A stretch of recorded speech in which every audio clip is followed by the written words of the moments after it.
Assalamualaikum warahmatullahi wabarakatuh. Bismillahirrahmanirrahim. Perkenalkan, nama saya Endri Cahyono, salah satu mahasiswa di PJJ PAI IAIN Syekh Nurjati Cirebon dengan NIM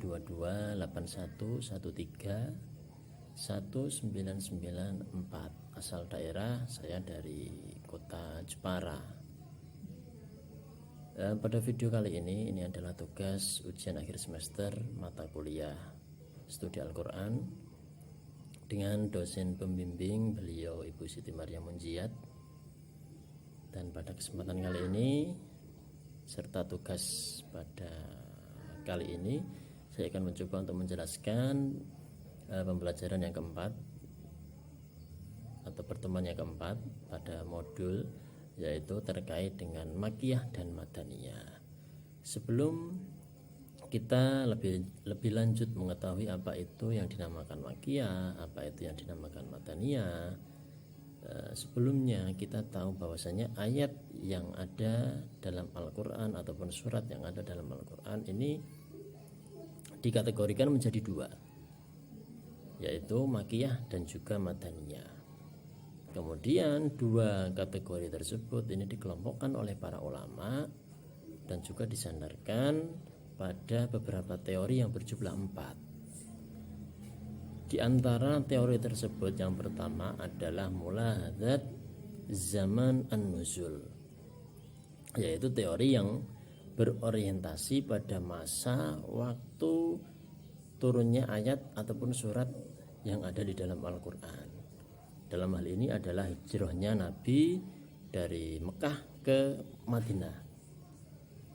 Jadi apabila ayat tersebut ini diturunkan sebelum Nabi hijrah, ini dinamakan makiyah, walaupun ayat ataupun surat tersebut ini tidak diturunkan di kota Mekah.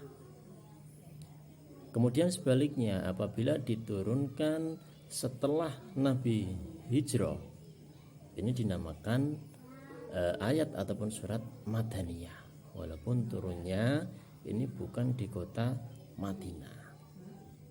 Salah satu contoh pada teori yang pertama ini adalah surat An-Nisa ayat 58, yang itu dikategorikan madaniyah, walaupun surat tersebut, ayat tersebut ini tidak diturunkan di kota Madinah, melainkan di kota Mekah.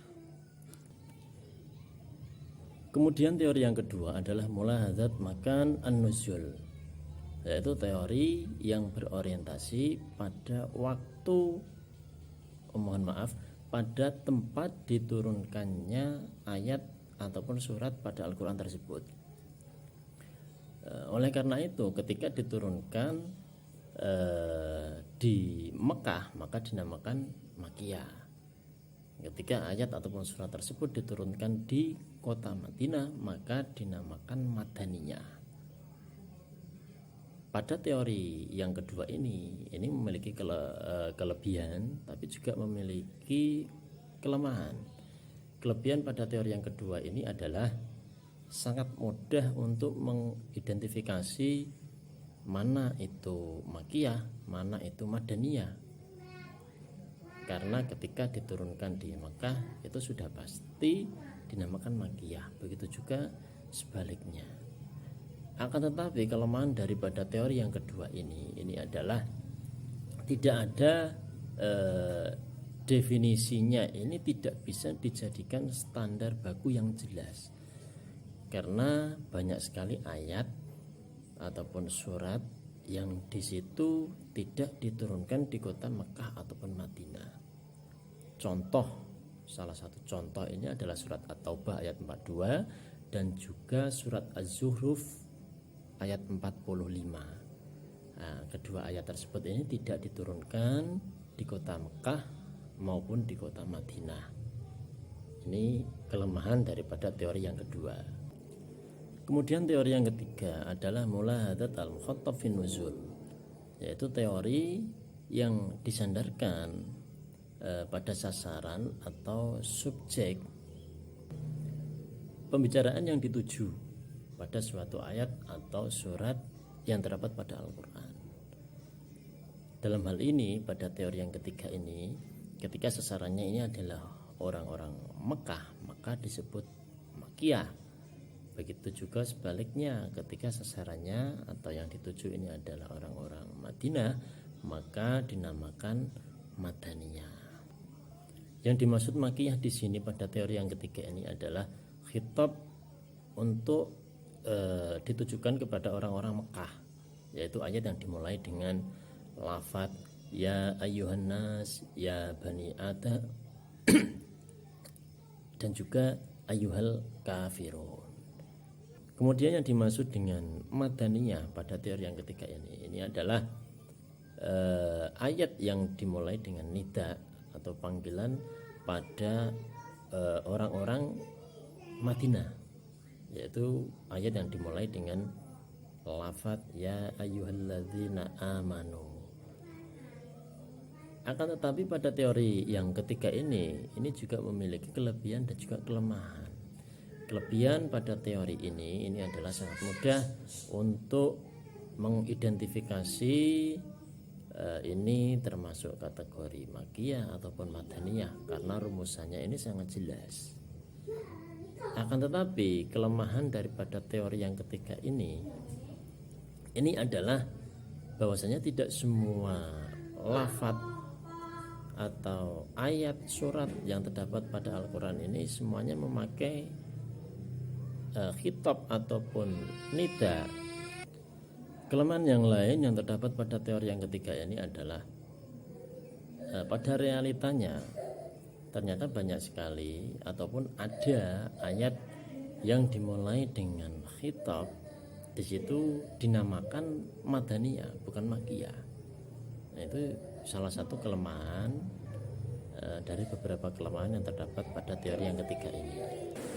Kemudian teori yang keempat ini adalah teori mulahadat tadammun as-surah, yaitu teori yang mana untuk mengidentifikasi Makkiyah ataupun Madaniyah ini sesuai dengan isi kandungan ayat ataupun surat yang terdapat pada Al-Quran.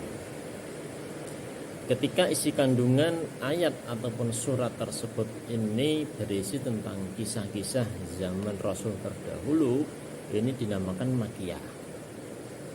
Ketika isi kandungan ayat ataupun surat tersebut ini berisi tentang hukum-hukum, hudud, faraid dan lain-lain, ini diidentifikasi dan dinamakan sebagai Madaniyah.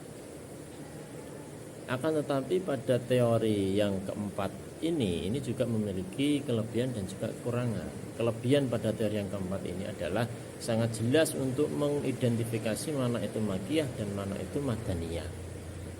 Akan tetapi kelemahan pada teori yang keempat ini adalah realitanya ini tidak semuanya ayat ataupun surat yang terdapat dalam Al-Quran ini berisi tentang kisah Rasul zaman terdahulu ataupun isi kandungannya itu mengenai hukum. Ini tidak semuanya ayat dan surat ini ternyata tidak mempunyai makna itu, sehingga dibutuhkan pembelajaran yang lebih keras lagi untuk bisa mengidentifikasi mana itu Makkiyah dan mana itu Madaniyah. Itu adalah kumpulan untuk bisa mengidentifikasi mana itu kategori Makkiyah, mana itu kategori Madaniyah. Oleh karena itu penjelasan yang sudah saya jelaskan tersebut meskinya banyak sekali kekurangan dan banyak sekali yang perlu direvisi. Oleh karena itu saya mohon maaf yang sebesar-besarnya. Al-afu minkum wallahul muwaffiq ila aqwamit thoriq. Wassalamualaikum warahmatullahi wabarakatuh.